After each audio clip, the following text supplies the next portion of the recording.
Illustration number 7. Maximum loss method in the problem another. The following is a balance sheet of ABC on 31st December when they decided to dissolve the partnership. So balance sheet and the creditors, third party liability on A's loan, second party liability, capital accounts, then sundry assets, cash. Assets realize the following sum in installments. So 5 installments side asset realize ചെയ്തിട്ടുണ്ട്.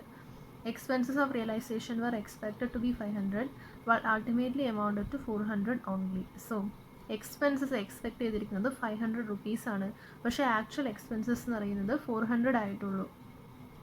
Okay, so അവിടെ ഒരു 100 rupees savings ഉണ്ട്, അത് ഇതിനകത്ത് include ചെയ്തിട്ടുണ്ടെന്ന് പറഞ്ഞിട്ടുണ്ട്. So problem ചെയ്യുമ്പോൾ നമ്മൾ എപ്പോഴും എടുക്കേണ്ടത് എക്സ്പെക്റ്റഡ് എക്സ്പെൻസസ് ആണ്. ഓക്കെ, ആക്ച്വൽ എക്സ്പെൻസ് അല്ല, എക്സ്പെക്റ്റഡ് എക്സ്പെൻസ് ആണ് എടുക്കേണ്ടത്. സോ നമുക്കിത് ചെയ്യാം.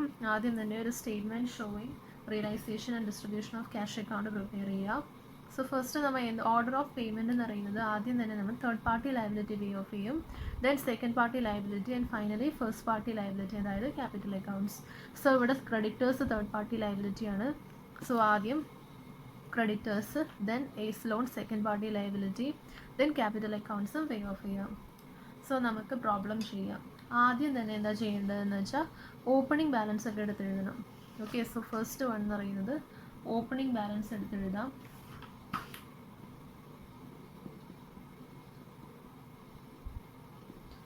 ഓപ്പണിംഗ് ബാലൻസ് ബാങ്ക് ബാലൻസ് എത്രയാണ്? 500. Bank balance 500, creditors 2000, A's loan 5000, capital അക്കൗണ്ടിൽ ABC ബാലൻസ് എടുത്തെഴുതാം.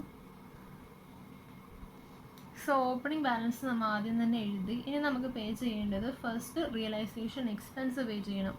സെപ്പറേറ്റ് കോളം വേണ്ട, റിയലൈസേഷൻ എക്സ്പെൻസ് എന്നും പറഞ്ഞ് കൊടുത്താൽ മതി. Minus realisation expense. എക്സ്പെൻസിൻ്റെ കേസിൽ എന്താ പറഞ്ഞത്? എക്സ്പെക്റ്റഡ് എക്സ്പെൻസ് ആണ് പേ ചെയ്യേണ്ടത്. ഓക്കെ, സോ എക്സ്പെക്റ്റഡ് എക്സ്പെൻസ് ആണ് പേ ചെയ്യേണ്ടത്. 500 ഉണ്ട്. ബാങ്ക് ബാലൻസ് തീർന്നു. ബാലൻസ് എടുത്തെഴുതാം. ഇനി first instalment received. First instalment എഴുതാം. ഫസ്റ്റ് ഇൻസ്റ്റാൾമെൻറ്റ് റിസീവ്ഡ് അതിൽ നിന്നെടുത്താണ് ബാക്കിയെല്ലാം ഓരോന്നും പേ ചെയ്യുന്നത്. സോ ഫസ്റ്റ് ഇൻസ്റ്റാൾമെൻറ്റ് എത്രയാണ്? 1000. സോ 1000. സോ ഫസ്റ്റ് നമ്മൾ പേ ചെയ്യേണ്ടത് ക്രെഡിറ്റേഴ്സിനാണ്. Minus paid to creditors. Paid to creditors 1000 pay ചെയ്യും. ഇവിടെ മൈനസ് 1000. സോ ബാലൻസ് എടുത്തെഴുതാം. ബാലൻസ് എത്ര വരും? ബാങ്ക് ബാലൻസ് 0 വരും. Then next second instalment received. Second instalment received എത്രയാണ്? Second instalment 3000. So 3000 second instalment. So 1000 ക്രെഡിറ്റേഴ്സിന് കൊടുക്കുക, ബാക്കി 2000 എസ് ലോണിന് കൊടുക്കുക. ആദ്യം തന്നെ പെയ്ഡ് ടു ക്രെഡിറ്റേഴ്സ്. ക്രെഡിറ്റേഴ്സിന് ഇനി എത്ര കൊടുക്കണം? 1000 കൊടുക്കണം. സോ മൈനസ് 1000, ഇവിടെ മൈനസ് 1000, ബാക്കി ഇവിടെ 2000 കൂടെ ഉണ്ട്. സെക്കൻഡ് പേ ചെയ്യേണ്ടത് എസ് ലോണിനാണ്. അപ്പോൾ 2000 എസ് ലോണായിട്ട് എസ് ലോൺ കൊടുക്കാം.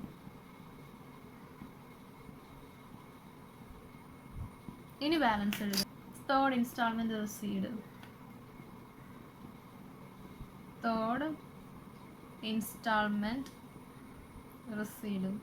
തേർഡ് ഇൻസ്റ്റാൾമെൻറ്റ് എത്രയാണ്? ക്വസ്റ്റ്യനിൽ തന്നിട്ടുണ്ട് 3900. സോ ആദ്യം 3000 എസ് ലോണായിട്ട് പേ ചെയ്യാം. Paid to S loan 3000.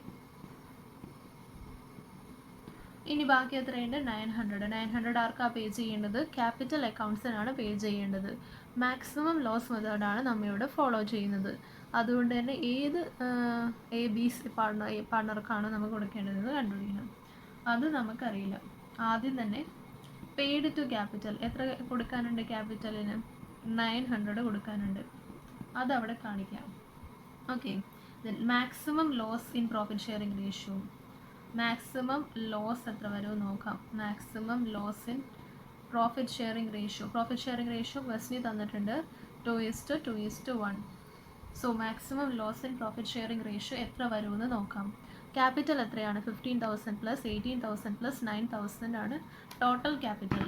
9,000 minus 900, 41,100 ആണ് എന്ത് മാക്സിമം ലോസ്. സോ 41,100 ആണ് മാക്സിമം ലോസ് വരുന്നത്. ഇത് നമുക്ക് പ്രോഫിറ്റ് ഷെയറിംഗ് റേഷ്യോയിൽ എ ബി സിക്ക് ഡിവൈഡ് ചെയ്ത് കൊടുക്കണം. സോ പ്രോഫിറ്റ് ഷെയറിംഗ് റേഷ്യോ എന്ന് പറയുന്നത് 2:2:1 ആണ്. ഡിവൈഡഡ് ബൈ 5 ഇൻറ്റു 2, 16,440, 16,440 ആൻഡ് 8,220 വരും. മാക്സിമം ലോസ് നമ്മൾ എ ബി സിക്ക് പ്രോഫിറ്റ് ഷെയറിംഗ് റേഷ്യോയിൽ ഡിവൈഡ് ചെയ്ത് കൊടുത്തു. ഓക്കെ, ഇനി നമുക്ക് ഇത് 16,440 മൈനസ് 15,000 റിസീവബിൾ ആണോ പേയബിൾ ആണോ എന്ന് നോക്കണം. അപ്പോൾ 16,440 മൈനസ് 15,000 1440 റിസീവബിൾ ആണ്. റിസീവബിൾ എന്ന് പറഞ്ഞാൽ increase to capital. And 16,440 minus 18,000 1560 payable ആണ്. ദെൻ 8,220 മൈനസ് 9,000 780 മൈനസ് 780 പേയബിൾ ആണ്. ഓക്കെ,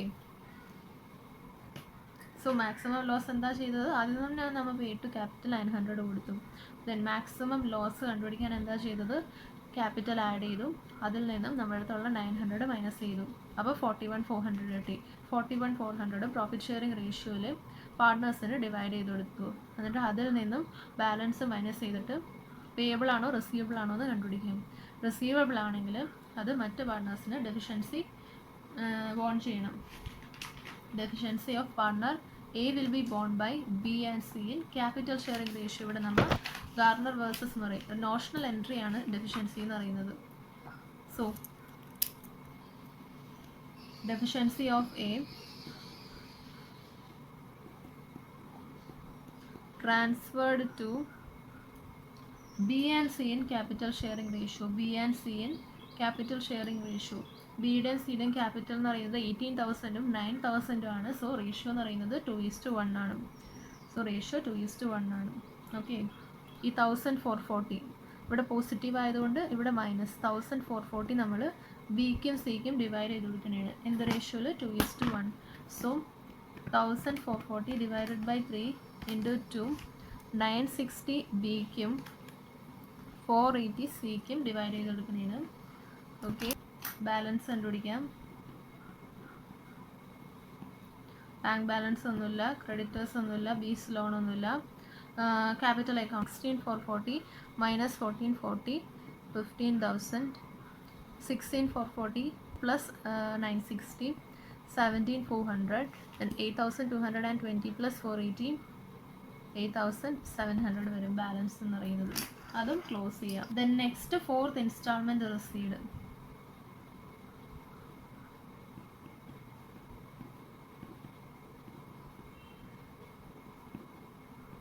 ഫോർത്ത് ഇൻസ്റ്റാൾമെൻറ്റ് എത്രയാണ്? 6,000. സോ 6,000 ഫോർത്ത് ഇൻസ്റ്റാൾമെൻ്റ് ആണ്. ക്രെഡിറ്റേഴ്സിനൊന്നുമില്ല. Pay to capital accounts minus paid to capital accounts എത്രയാണ്? 6,000 തന്നെ പേ ചെയ്യും.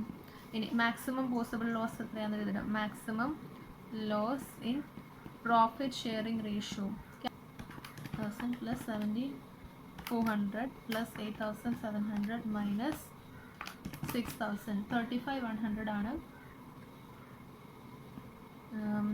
35,100 ആണ് മാക്സിമം പോസിബിൾ ലോസ് എന്ന് പറയുന്നത്. അതേ in profit sharing ratio divide ചെയ്ത് കൊടുക്കണം. അതായത് 2:1 റേഷ്യോയിൽ എ ബി സിക്ക് ഡിവൈഡ് ചെയ്ത് കൊടുക്കണം. So divided by 5 into 2,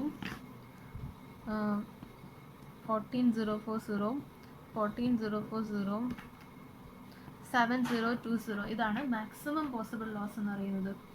okay, next 5th instalment. Sorry, ഇത് മൈനസ് ചെയ്ത് എഴുതാം.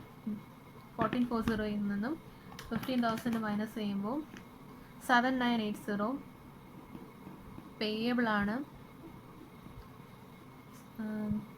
14,040 നിന്നും 17,400 മൈനസ് ചെയ്യുമ്പോൾ 3,360 പേയബിൾ ആണ്. ദെൻ 7,020 നിന്നും 8,700 മൈനസ് ചെയ്യുമ്പോൾ 1,680 പേയബിൾ ആണ്. സോ ഇവിടെ മൂന്നും പേയബിൾ ആണ്. മൂന്നും പേയബിൾ ആയതുകൊണ്ട് തന്നെ ഡെഫിഷ്യൻസി ബോൺ ചെയ്യുന്നത് വരുന്നില്ല. ഓക്കെ, ആ നോഷണൽ എൻട്രി കൊടുക്കുന്നില്ല. ദെൻ ഫിഫ്ത്ത് ഇൻസ്റ്റാൾമെൻറ്റ് എത്രയാണ്? 20,100. 20,100 ആണ് ഫിഫ്ത്ത് ഇൻസ്റ്റാൾമെൻറ്റ് എന്ന് പറയുന്നത്. Same thing, paid to capital accounts എത്രയാണ് പേ ചെയ്യുന്നത്? 20,100 തന്നെ. ദെൻ മാക്സിമം പോസിബിൾ ലോസ് കണ്ടുപിടിക്കാം. മാക്സിമം പോസിബിൾ ലോസ് എന്ന് പറയുമ്പോൾ ക്യാപിറ്റലിൻ്റെ ടോട്ടൽ എത്രയാണ്? മാക്സിമം പോസിബിൾ ലോസ് എടുക്കേണ്ടത് 14,040 പ്ലസ് 14,040 പ്ലസ് 7,020 ചെയ്യാം, മൈനസ് എത്രയുണ്ടായത്? 2,100. 2,100 ചെയ്യുമ്പോൾ മാക്സിമം പോസിബിൾ ലോസ് ഈസ് 15,000. 15,000 ആണ് മാക്സിമം പോസിബിൾ ലോസ്. അത് പ്രോഫിറ്റ് ഷെയറിംഗ് റേഷ്യോയിൽ ABCക്ക് ഡിവൈഡ് ചെയ്ത് കൊടുക്കാം. സോ divided by 5 into 2, 6,000, 3,000 ആണ് മാക്സിമം പോസിബിൾ ലോസ്. ഇതാണ് നമ്മുടെ ഫൈനൽ ആൻസർ എന്ന് പറയുന്നത്. then ഈ 2,100 നമുക്ക് ഡിഫറൻസ് എടുക്കാം. 6,000 മൈനസ് 14,040 മൈനസ് 8,040 പേയബിൾ ആണ്. അതേപോലെ തന്നെ ഇവിടെ 8,040 പേയബിൾ ആണ്. ഇവിടെ 4,020 അതും പേയബിൾ ആണ്. ഓക്കെ, സോ ഇങ്ങനെയാണ് മാക്സിമം പോസിബിൾ ലോസിൻ്റെ പ്രോബ്ലം ചെയ്യുന്നത്.